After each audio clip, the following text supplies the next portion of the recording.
What is going on, guys? Drew here, and today I have another video that's probably going to piss some people off. So today I'm going to be showing you guys how to install the Johnny Glock Vex trigger shoe upgrade for the Timney Alpha Series Glock trigger. So Matt and I ran into a major issue with the Vex trigger from Johnny Glocks, where you're going to see that later on in the video when we head to the range and do some test firing with it. It's super upsetting, guys, and I'm sure as you watch this and you're gonna be like, well, Drew, you're dumb because you fucked this up or this is screwed up. And you're probably right. By no means am I a gunsmith, so don't take my advice on installing this thing. I might have done something wrong, but from everything that we have found, this is a common issue with people that have also bought the Vex trigger shoe upgrade for the Timney series Glock trigger. So if you guys wanna see what the major issue is without watching the installation, go to the timestamp right here on screen. For those of you that just bought the Vex and you need help installing the trigger shoe onto the trigger bar and the whole system in total, just continue watching. That's coming up next. I hope you guys enjoy this video. Let's get right over to the bench to get this thing installed.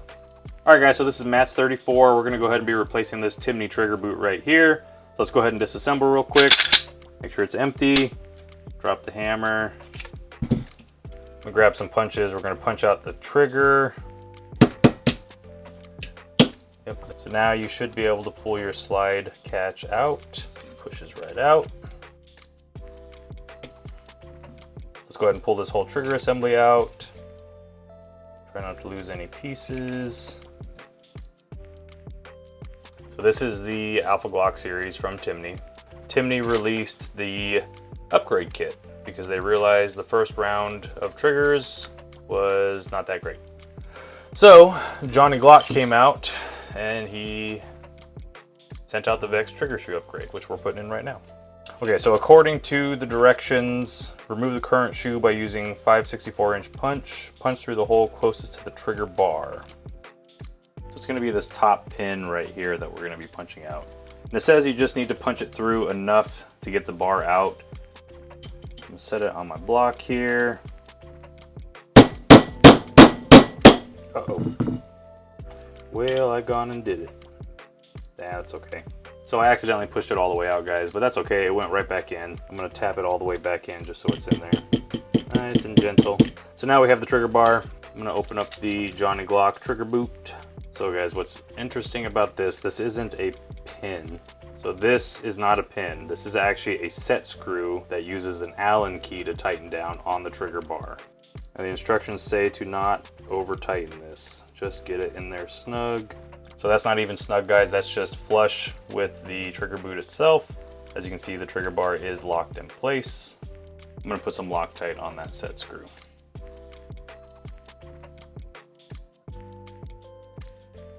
All right, snug, trigger bar is in place.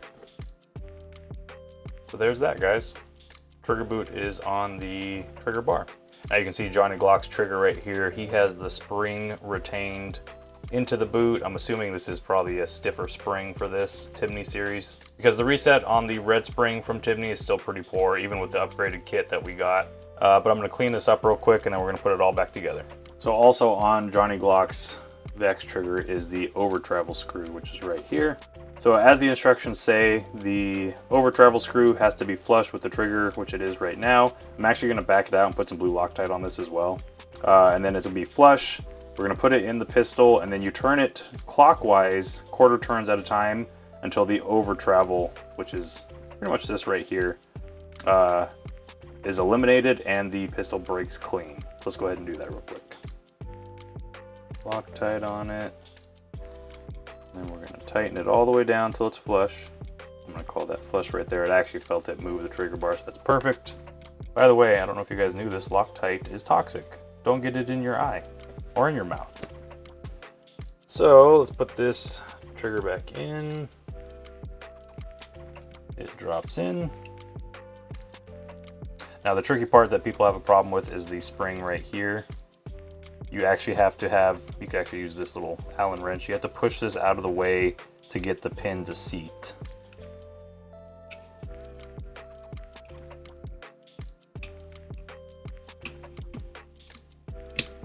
Just like that. I was able to use my finger to hold the spring back to get the plate back in. Once you get your trigger in there, guys, you're gonna get your slide catch installed, and then you're gonna use the fat pin It's going to go through the trigger assembly. You might have to push down on your trigger boot to get it started through that. Okay, and then it's going to go through the slide catch as well, just like that. As you can see it, so this spring has to be pushed down and out of the way in order to get the next pin in, so we can get it started. So I'm going to use a punch. It's just going to go just like that, so you can kind of see it. There's the spring, and it lays on the bottom of this pin. There you go, guys. The Vex is installed. Now what you'll have to do for over travel, I'm not liking that already.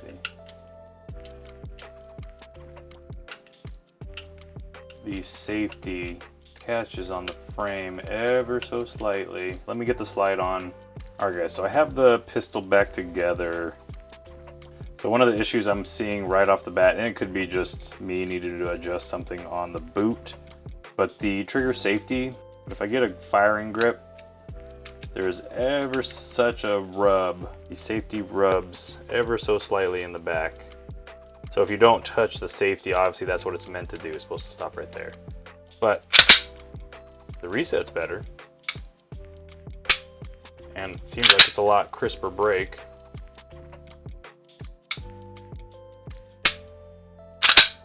Alright guys, that'll do it for the install part of the video. Let's get out to the range, see what Matt thinks of it, see if it's any better. I have a Glock Timney trigger in my Glock 19, so we'll compare the two. I can tell already the reset and the break on this it seems to be a lot cleaner. So let's head out to the range.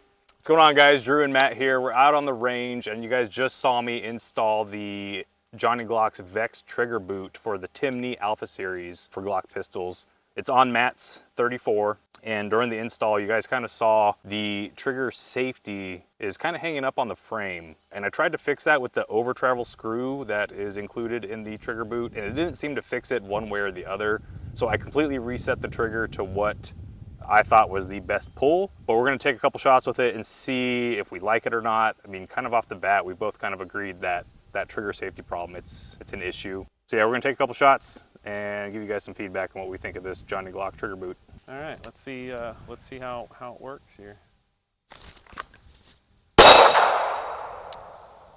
So it's definitely a smooth press, but I can still feel it when I first start my trigger press. Yeah. I can feel like a slight hang up.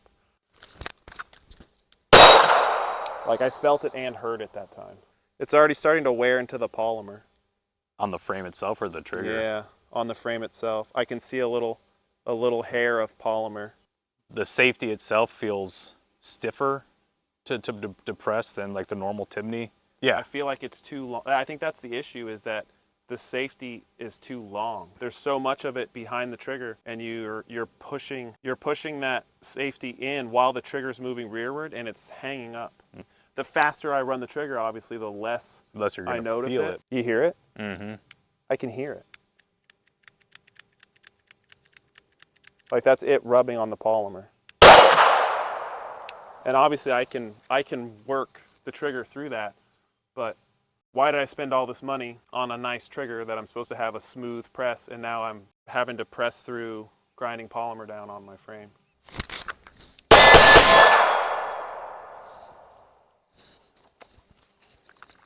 So I noticed it on the first and last shot. Yeah. I feel it. And that's what that sound is. So like even when I try to like gingerly, it still hangs up. It still hits it. It's no matter how much you try to fiddle with it. Whether I do a really quick press or whether I'm slow, like you can hear that. And the reset is better. Yeah. Don't want it to be like, oh, maybe if we just fire it enough, it'll wear down your frame enough to function properly without that interference. Like that sucks. Like for the price, like I said, the price that we put into this trigger system, for it to be almost, I mean, subpar to just a stock Glock trigger, because like that sucks. Yeah, like. And just depressing just the safety part of the trigger is still moving the entirety of the trigger. It still moves the trigger, yeah. If you look, so all I'm touching is the safety. and I'm trying to move it, and it still has to slide off of the frame. I don't know if it's a pin issue, like if the pin's just so tight or the tolerances are just so tight that that's what's lending to that happening. I'll run a bill drill with it and see what kind of time. All right. What kind of time I can get. Ah, Sorry, it was off. I shot 5 again. Shot 5 again. Dude, my bill drills are only 5 rounds for some reason. Dead is dead, brother. What were the splits on that? Yeah. Now, did you feel the trigger safety? You said last time was first and last shots. Yeah, when you're running it fast, I don't really feel much of anything because I'm basically gripping and ripping the trigger. Got it. And it's just ever so slight. Yeah, and like I said, so when I'm doing a bill drill, I'm not going to notice it, but any other time, like I can feel it. You can hear it too. Yeah. Feel it, hear it. Something's. I'm holding pretty low on the trigger all the time anyway, so Yeah, I feel like me too. my finger gets caught under the safety almost, like just a little chunk of meat under it. And like as I'm depressing, I can feel it rubbing on my finger, but Yeah, I can hear it every time you prep the trigger. If it didn't have that, it'd be a really smooth press. Yeah. Really like. yeah, I mean the reset's a lot better, and I think the brake is definitely a lot better. It's just that little fucking. Yeah, the brake is clean. The reset's better, but that initial, like I don't even know what to call it. Safety take up. Yeah, for real, because that's exactly what it is.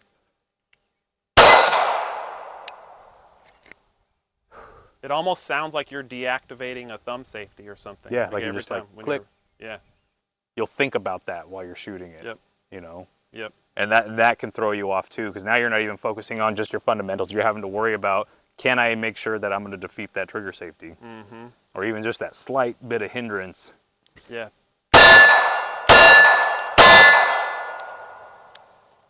I felt it all 3 shots. Yeah. So the problem that we have with this trigger shoe, guys, is the safety, I guess you call it like the safety blade of the trigger itself. It is contacting the frame. On your initial trigger pull, you can feel it, and it's like you're having to defeat that tiny little piece of polymer contacting, and you shouldn't have to do that whatsoever. Now, this trigger in the video specifically is on Matt's gun. I also have a Timney Alpha Series trigger in my Glock 19. I have not done the Vex Shoe upgrade because I wanted to see how it worked out on Matt's. Now, one of the primary concerns I have is just the amount of money we've already sunk into the Timney Alpha Series trigger. The initial cost for the trigger system from Timney was $149. And then a few months after the Timney came out, they released an upgrade kit because they were having issues with people's triggers not resetting. And also the reset was mushy as well as the brake. So it wasn't this performance trigger that we all thought it was. Now that upgrade kit was an $80 investment on top of the already $149 trigger system. So if you're following me, that's roughly $230 into a performance Glock trigger. So Johnny Glock steps in and says, hey, I'm gonna fix the shoe and the reset spring on the shoe, and I'm gonna sell it to you for $105. So now we are an additional $105 on top of the $230 Timney trigger. So we're sitting at roughly $330 for a performance Glock trigger system. And truth be told, guys, after running the Timney by itself, the Timney upgrade kit, and now a Johnny Glock Vex trigger kit, I would probably go back to a standard Glock OEM trigger. So the issue with the safety was that it's contacting the frame while you're trying to depress the trigger. Now, Johnny Glock later on did release a benchtop video on how to fix that. Honestly, you shouldn't even have to be doing this to begin with, is to take the spring out of the blade safety and trim a couple of coils off of it. Essentially, you're gonna be weakening that spring, making it a little bit shorter, a little bit weaker, and that you should be able to defeat that safety a little easier than what you guys saw in my video. Some people were sending the trigger shoe back to Johnny Glock and he was refunding people's money.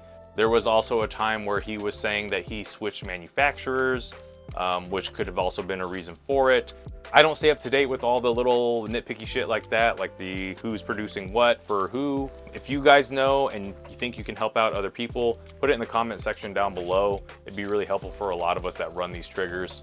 So what do we learn, guys? Timney with an upgrade kit and a Johnny Glock Vex Shoe, in my opinion, still not as good as just a standard OEM Glock trigger system. Some of you might have a different opinion. Maybe your whole system worked flawlessly and you love it, and that's great, but it's disappointing to sink $300 and some odd into a trigger system that just, in my opinion, is failing.